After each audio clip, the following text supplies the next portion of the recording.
Okay, let's talk about Monroe's motivated sequence. I'm going to briefly talk about why we talk about Monroe's motivated sequence. So it goes back to that thing about how we're presented with so much information, right?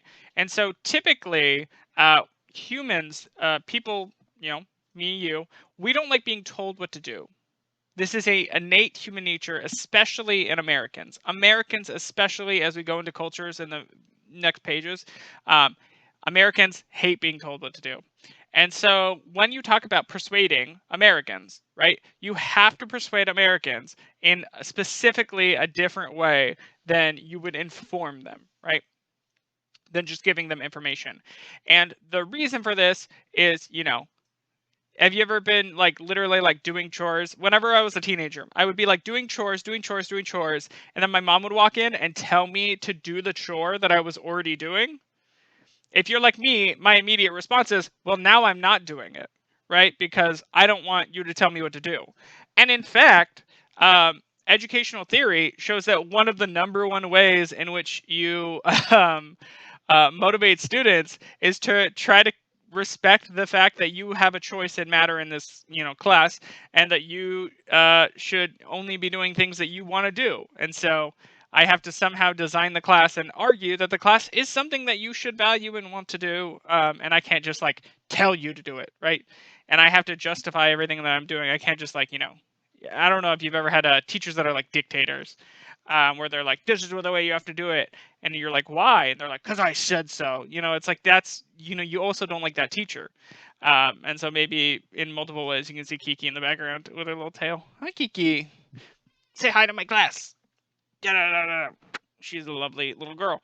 Okay, so she's very sweet. Hi. Okay. Yeah. So the first step of Monroe's motivated sequence has 5 steps, and I'll cover each of them, and then I'll put them all below with brief descriptions, so you have something to go back to if you don't want to like rewatch this whole video. Okay, so step 1 is always an attention getter. I said before that every speech begins with an attention getter. This speech also starts with an attention getter.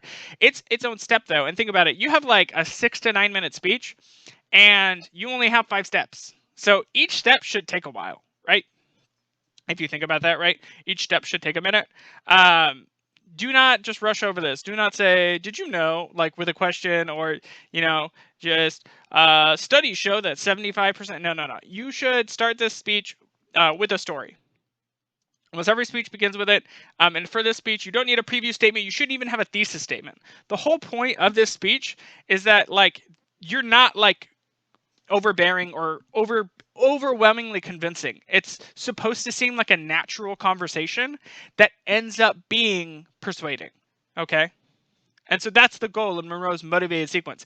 It's a sequence that motivates you to do something. It's not me telling you what to do. Okay? So you shouldn't say in your speech, my speech is trying to convince you to do X. Because if you told an audience that, their first instinct is, no, I'm not going to do whatever you want me to do, right? If you've ever debated someone, like you never like want like someone's like, I'm going to debate you. Like that's never how you actually convince somebody. Uh, yeah. So you have to make your speech sound as natural as possible. Yeah, you don't have a purpose statement, which is what I already said. And the goal is to seem genuine. Like, right, you're just telling us a story. So imagine if I walk up to my girlfriend all the time. I'm like, I just read on the news the other day. There's this story, right, of this little girl who is struggling because she doesn't have access to clean water, and so she's getting really sick. And it's not really her fault. I mean, like she didn't choose to be born in the city she was born in, but the city's piping has bad issues, and now she like has blood issues. And this is apparently really common. Like 1 out of 4 Americans don't have clean drinking water to get out. And you might say like, oh, just buy a Brita, but like, not everyone has good access to clean drinking water, and it's become a significant issue, right? Or like bottled water, and right? It's not me convincing you, hey, here's how you should support clean drinking water. It's, hey, here's a story about someone who's struggling with clean drinking water, and then I continue talking as if it's a conversation. So the next problem I talk about is needs, or I often refer to this personally as problems, right? What are the problems associated with this? What's going on, right? And so I'm going to talk about all the problems. So if I was talking to my girlfriend, right, about not clean drinking water. I'm now going to explain why cities don't have clean drinking water, because it's such a wild thing, right? It's so crazy that cities don't have clean drinking water. In Long Beach we have semi-clean drinking water. I mean, don't talk about the harbor, but right? Like we have semi-clean drinking water for the most part, and so yeah, let's talk about why places don't have clean drinking water, right? Let's talk about the problems with infrastructure, problems with access, problems with piping, problems, all these different problems. Let's talk about all, and I'm going to explain them in detail. This one should probably be one of the longest parts of your speech. Okay, one of the longest parts of your speech should just be explaining the problem, because for someone to want to do something, you have to explain that the problem exists, right? Yeah, and also, why should the audience care? Like, why should the audience care at all? There's a number of different reasons why the audience should care about clean drinking water. Why do you in Long Beach, who has clean drinking water, why should you care about some family without clean drinking water in another state? Oh well, it like impacts the economy, whatever it is, right? You have to make that relevant, right? You still have to have some sort of relevant statement. It's just baked into your problems, okay? And then your solution is still not clear. You've still not sold me on a solution. You're still not telling me this is what we need to do, right? Because you don't want to tell me what to do. You're still, baking it in. Finally, you can go, okay, so all these problems that we had, turns out there is a solution to them, right? And this solution is really simple, actually. And then you explain the solution. Like, how do we solve it? Right?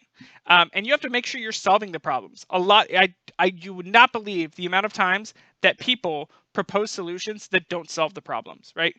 If your solution is to fix the if your problem is about poor infrastructure, right? Oh, they don't have good pipes, and the pipes are full of lead, and the water isn't being salinated properly, right? And then you go, my solution is to elect members of Congress or provide bottled water, right? You're not fixing the infrastructure issue, right? That's not something you're fixing. So you have to make sure that you're actually trying to fix the problems that you're talking about. How do these work? Don't just say, I have students who have all the time, buy an electric car. What do you mean? How would I buy electric cars are like 35 grand, 40 grand. What do you mean buy an electric car? Sure, I would buy one if I could afford one, but you have to explain to me how I can how can electric cars be more affordable, or how can we vote to make electric cars more affordable, right? Don't just say do this, right? If it was that easy, people would have done it, right? How will it work? Explain it, and then lastly, address any objections to the issue. So obviously, not everyone agrees with you. If everyone agreed with you on, the environment, if anyone agreed on you with water, right, it would already be done. But there's a reason. Some people, it's too expensive to repipe an entire city to give them clean water. What do you mean? That's what the government's supposed to do. It's supposed to provide, literally, basic utilities, right? What do you mean, what do you mean we can't? This thing. I just thought of this because we were talking about utilities. About how Southern California Edison keeps starting wildfires by accident because they won't update their power lines, and they're like, it's too expensive to update our power lines, so they'll just pay a settlement every time one of their old power lines starts a wildfire, right? What do you mean we can't just maybe the government should be in charge of electricity? I don't know. Maybe having it on the same level of utility as water would make more sense than Southern California Edison cheaping out. And I swear, so they literally the power goes out in my complex once a year for 3 days, and it's literally the same transmitter, and Southern California Edison just walks up and puts a band-aid on it every single time. They're like, you should replace that, and they're like, that's thousands of dollars for us to replace that. We're not going to do that. And so every year our power goes out for 3 or 4 days, because they don't want to fix it, and we have 300 people in our complex. Anyway, I just hate Southern California Edison. They also start a lot of wildfires. Okay, next, you're going to talk about the visualization. So the step 4 of visualization is explaining the impacts of the solution. Why is the solution so good? Why is it so good, right? So if I'm explaining, blah, blah, blah. If I'm explaining why, clean water is good, right? I have to explain the benefits. And the benefits are not just that they solve the problems. This is one of the number one mistakes with this section is you just talk about how like it would be nice if those problems that I mentioned before were solved. That's when the speech gets really, really repetitive. And that's when you feel awkward oftentimes giving this speech because it sounds so awkward that you're repeating yourself. It shouldn't be you repeating yourself. It should talk about like the benefits of whatever solution you're talking about that are extra on top of solving all the problems, because you already solved all the problems. So why are you talking about those benefits? So, for example, if I talked about, nationalizing electricity in California, right? If I wanted to talk about that, right? Maybe I could say electricity is going to be cheaper, right? Which is not something I super mentioned before, right? I mentioned, I could mention wildfires before, I could mention, old infrastructure before, but now I'm talking about, how it could make money for the state, right? How it could support our economy, how it could, all these extra benefits. Another example of this is, say I wanted to get you to adopt a dog. That's like my speech is about how you should adopt a dog. Now, if I talk about adopting a dog, the benefits are, what are the benefits of owning a dog? Companionship and good mental health, right? I'm sorry, moving this way. Companionship and good mental health, right? Dogs are fun. Like, imagine coming home to a sweet little animal all day, like Kiki.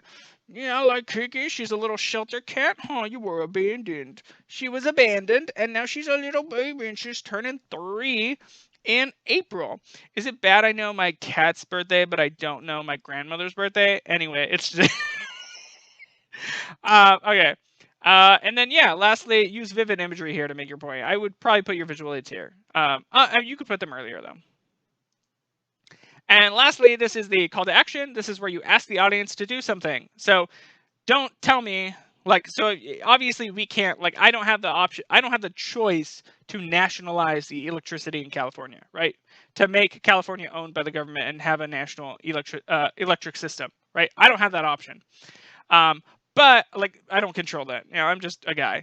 But I can ask you to do certain things, right? I can ask you, how do you contribute? How do I contribute to that? How can I help or support that, right?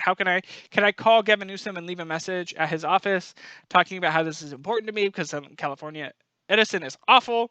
How do I affect a different state? Can I call the state legislators and talk about how I want them to vote on an infrastructure bill to make clean water more accessible? What can I do, right?